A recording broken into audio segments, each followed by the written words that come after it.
Student loan debt for FIU graduates is normally distributed. In 2010, the average debt for those borrowing to pay for school was $16,026, with a standard deviation of $8,623. Find the probability that a graduate from the class of 2010 with student loans has less than $25,000 in debt. Okay, so what we want to do in this problem first is identify what technique to apply. And as soon as I see that phrase, student loan debt is normally distributed, I'm going to go ahead and draw a bell curve. Now, once I've drawn this bell curve, I'm going to label the usual stuff, right? The usual stuff is going to be the z-axis, the x-axis. Remember, the z-axis is centered always at 0. The x-axis will be centered at the mean for the problem. The mean here is 16,026. Okay, and then the standard deviation is given to us. They tell us the standard deviation is 8,623. Okay, so don't forget that this is your mean. That's important. We're going to need that later. Then from there they ask, what's the probability someone has $25,000, or excuse me, less than $25,000 in debt? So where is $25,000 on the number line? It would be to the right of 16,000, wouldn't it?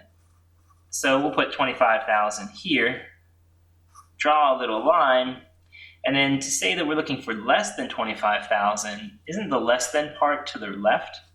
Wouldn't that be correct? I mean, because these loan amounts or debt amounts are below 25,000, so I think we're looking for the area to the left of that mark on the curve. All right, good. So again, we're looking for the probability that the amount of debt, X, is less than $25K or $25,000. All right, so what we need to do is determine the z-score so that we can look up this area on the z-table. As it is, we can't look up 25,000. We don't have a chart for debt, right? We have a chart for z-scores, but not a chart for debt. So we got to convert that into a z-score. So we've done the z-score formula several times, so I'm just going to go ahead and fill it in. Remember, what you do to do the z-score is you take the number you want to convert, you put it down first, then you subtract off the mean for the problem. The mean is $16,026, pardon me. And then from there, you're going to divide by the standard deviation, which is 8,623. All right, and once we do that, we'll have the z-score that we need to look up on our chart. So let's go ahead and type this in then.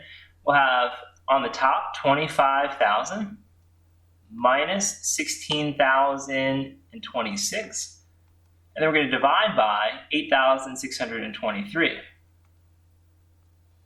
All right, when we're done, we get 1.04, right? We're going to round that off to 2 decimal places because remember that we are not able to look up anything more than that on our z-chart. The chart only has 2 decimal places for the z-scores. Okay, so we finished that part. That's going to go here. That's the equivalent value to $25,000 in z-scores, right? So this is 1.04 standard deviations above the mean. All right. Now from there, we're going to look that up on our chart, and we're going to get the area from here to here. That is not the area we're looking for, but it's part of it, right? It gives us part of the area, and then we have to figure out this other piece. Well, we don't need to go to a table for this other piece. This other piece is half of the curve, and a full half of the curve must have a full half of the area. So I know at least this part is 50%. So my overall answer, of course, is going to be greater than 50%. To know exactly what it is, I'll have to look up this piece from the table. All right, so let's go do that, and then we'll come back and finish the problem. Okay, so we're looking to find 1.04.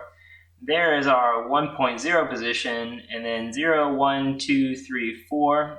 That's our position 1.04. We find 0.3508. 0.3508. Okay, so we found the answer, 0.3508, or 35.08%.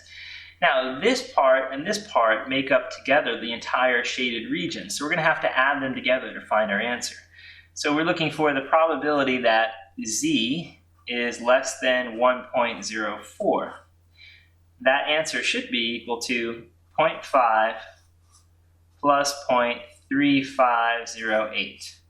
And if you add that together, of course, you're going to get 85.08%. Or in other words, 0.8508.